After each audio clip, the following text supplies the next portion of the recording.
Evet değerli arkadaşlarım, güzel, ılık bir Antalya akşamından, güzel bir Antalya akşamından hepinize merhaba diyorum değerli kardeşlerime.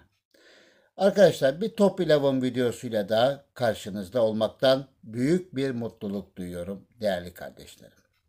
Şimdi arkadaşlar bugünkü konum, daha doğrusu sohbet diyelim biz buna. Konu demeyelim de yani sohbetimden evvel yine canlı yayınlarla ilgili bana sorular geliyor. Abi ne zaman diye. Arkadaşlar biliyorsunuz bundan evvelki canlı yayınlarımızdan da bir hafta 10 gün evvel kanallarda, sosyal platformlarda, Top 11'ın gruplarında ufak ufak short videolar, spoilerlar, ve tanıtım videoları yayınlıyoruz. Zamanını ve saatini belirten videolar yayınlıyoruz. Yine inşallah kısa bir süre sonra bir canlı yayın planlıyorum. Bu planlandığı zaman zaten dediğim gibi canlı yayından bir hafta evvel, en kötü ihtimalle bir hafta evvelinden kanallarda tanıtım videoları, spoilerlar, short videolar sosyal platform ve kanalımızda, ailemizin kanalında dönmeye başlayacak. Oradan zaten sizlere ulaşmış olacak. Arkadaşlar şimdi bugünkü sohbetime geçmeden evvel yine her zamanki gibi etkinlikler her sezon olduğu gibi devam edip geliyor değerli kardeşlerim. Video alıştırmalı etkinliği var şu anda an itibariyle. Onu tavsiye ediyorum. Vaktiniz oldukça muhakkak yapın, faydalı. Avrupa macerası var. Yani Avrupa macerası etkinliği şöyle söyleyeyim. 2-3 sezonda bir geliyor. Zaten o tarz, hani her sezon o etkinlik geliyor da bu tarz olan rakiplerle oynadığınız etkinlik 2 sezonda bir en kötü ihtimalle geliyor. Sistem aynı. Ana mantalite aynı. Sadece isim değişiyor. E, Yani çok da fazla üzerinde konuşmak istemediğim bir etkinlik ama yapın, ödüllerinizi almaya bakın ama hırsa kapılmayın değerli kardeşlerim.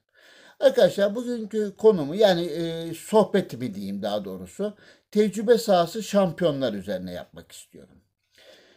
Eğer yanlış beni düzeltin lütfen. 3-4 sezon olmuştur sanıyorum. Herhalde bir 4 sezon evveldi ilk bu etkinlik çıktığı zaman. O zaman biraz İngiliz futbolculara yönelik bir etkinlikti. Ve 4 haftaya bölmüşlerdi. 4 parçalı bir etkinlikti. Bu sefer 3 parçalı bir etkinlik arkadaşlar. 3'e bölünmüş olan bir etkinlik. Şimdi bu etkinlik her safhası üzerindeki ödüller ve görevler üzerinde yüzeysel bir sohbet ederekten videomuzu inşallah kapatmak istiyorum değerli kardeşlerim. Şimdi arkadaşlar bu etkinlik güzel bir etkinlik. Yani bir evvelki etkinlikten de edindiğimiz tecrübelerle, bir evvelki etkinlikten kazandığımız birikimlerle bu etkinlikte de çok rahat bir şekilde inşallah sona ulaşırız diye umut ediyorum. Ama lütfen hırsa kapılmayın, token harcamayın, ücretsiz olan kısımla yetinmeye çalışın değerli kardeşlerim. Şimdi arkadaşlar hemen şöyle biraz kendimi aşağı alıyorum. Kuralları okumaya gerek yok. Zaten siz her kuralı detaylıca okumuşsunuzdur. Sanıyorum bugün 5. günü, 4 veya 5. gün olması lazım. Dolayısıyla siz bunları tek tek şey yapmaya gerek duymuyorum. Şimdi arkadaşlar hemen konumuza geçelim. İlk bölüm her zaman olduğu gibi kolay değerli kardeşlerim. Midnight Manchester. Zaten her bölümde olduğu gibi kolay. Şimdi bir evvelki etkinliği hatırlarsak, bunun birkaç ay evvelki çıkan etkinliği hatırlarsak, orada defans oyuncularına yönelik güçlendirmeler, işte şeyler vardı, beceriler içinde arttırımlar vardı. Bu sefer de orta saha bloku dediğimiz oyunculara yönelik bir arttırım, bir ödül verilmiş. Herhalde bundan sonra çıkacak olan ilkinde de büyük bir ihtimalle hücum oyuncularına diye olacağını tahmin ediyorum, düşünüyorum.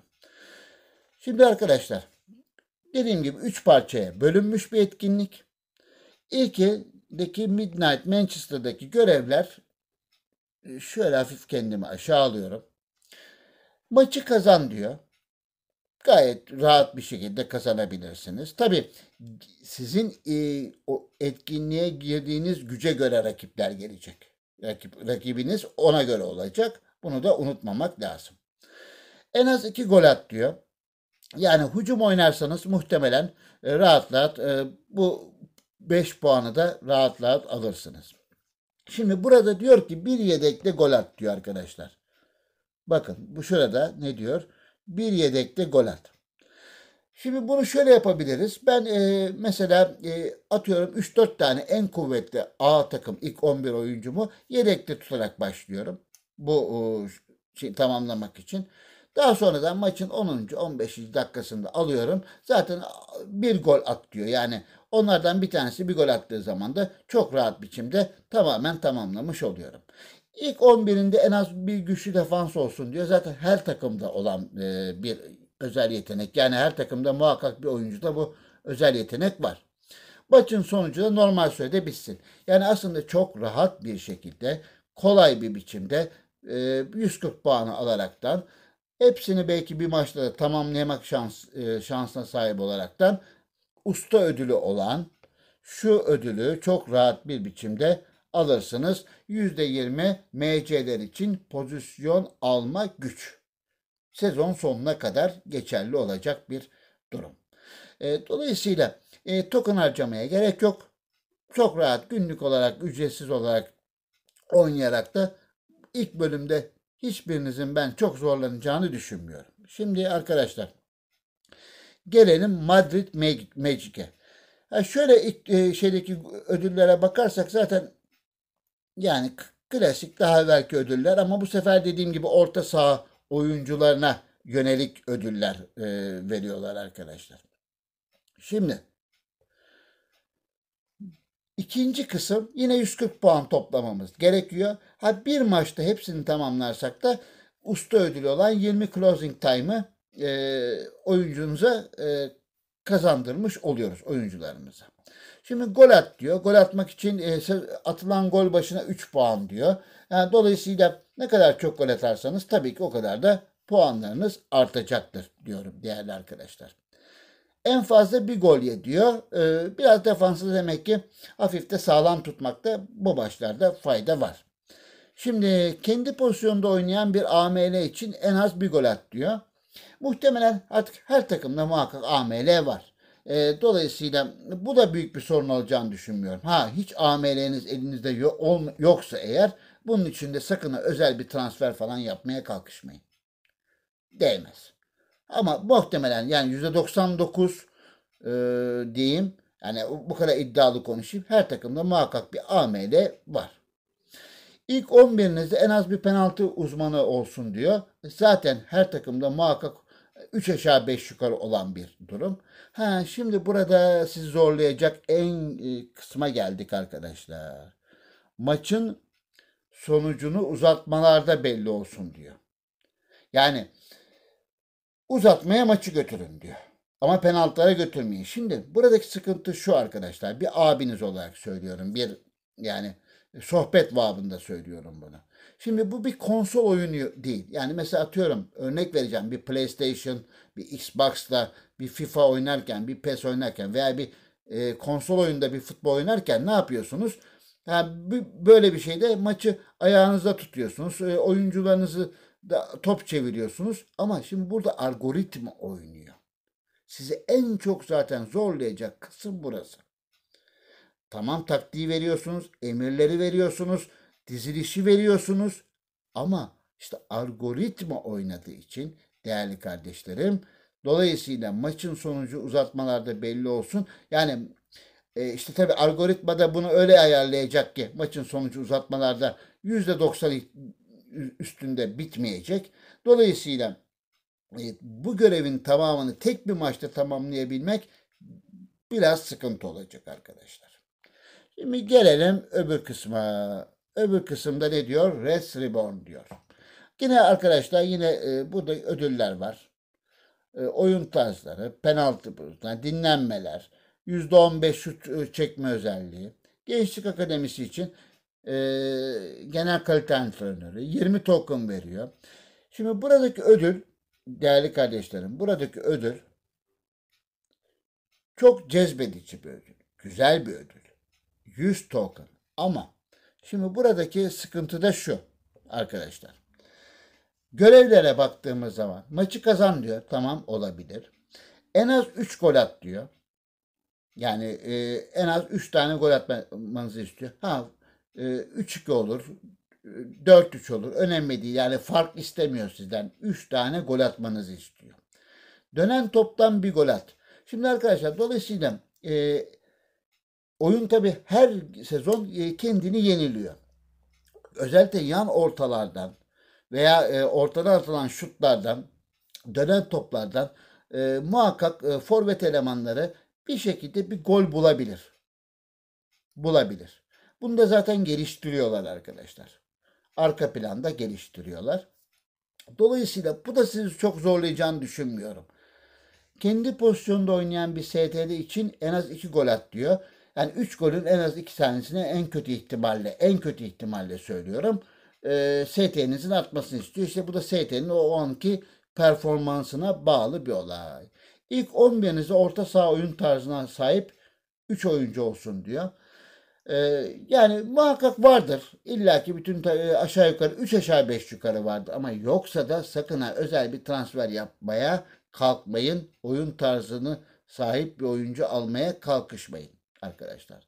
Şimdi esas zorlayacak kısım. Tabii şimdi size 100 token'ı veriyor ama bunların hepsini bir maçta yapabilmeniz için de sizi zorluyor.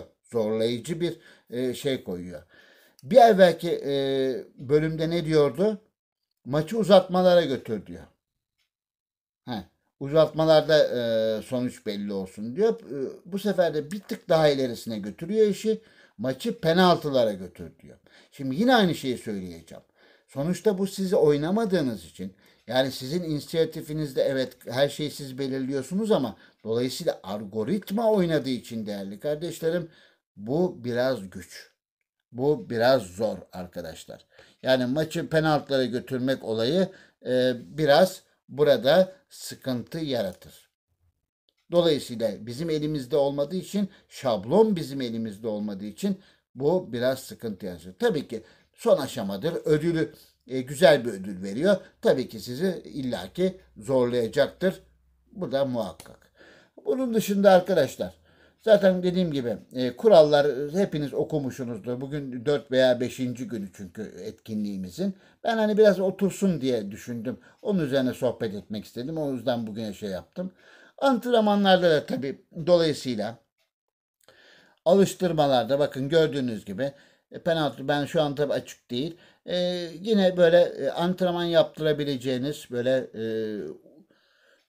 dünya klasının üzerinde bir etki yaratabilecek güzel futbolcularınız için size antrenman programları açıyor. Mesela burada da işte şu örnek arkadaşlar.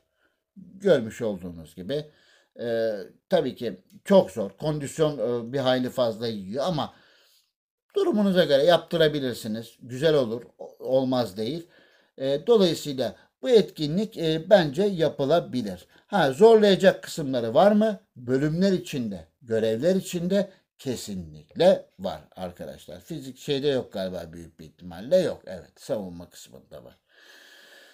Arkadaşlar yani yapmaya çalışın. Ama dediğim gibi yani illa hepsini yapayım da tamamını bütün usta ödülü alayım diye sakın ha token harcamayın. E, Birçok birleşenin bir araya gelmesi lazım gelir. Bu sebepten dolayı da lütfen hırsa kapılmayalım. Etkinlikler için söylüyorum. Her zaman söylüyorum. Bütün etkinlikler için söylüyorum. Bütün genel etkinlikler için söylüyorum. Hırsa kapılmadan güzel bir etkinliği tamamlamanızı ben diliyorum. Arkadaşlar inşallah bir başka Top 11 videomuzda bu bir sohbet babında oldu. Şöyle etkinliği yüzeysel geçtik. Yani zaten hepiniz etkinliği yaptığınız için çok iyi biliyorsunuz. Bir sohbet babında olsun istedim bu konuşmamız, bu videomuz. Hepinizi saygı ve sevgiyle selamlıyorum. Bir başka Top 11 videomuzda da görüşmek üzere diyorum. Sevgiler ve saygılar.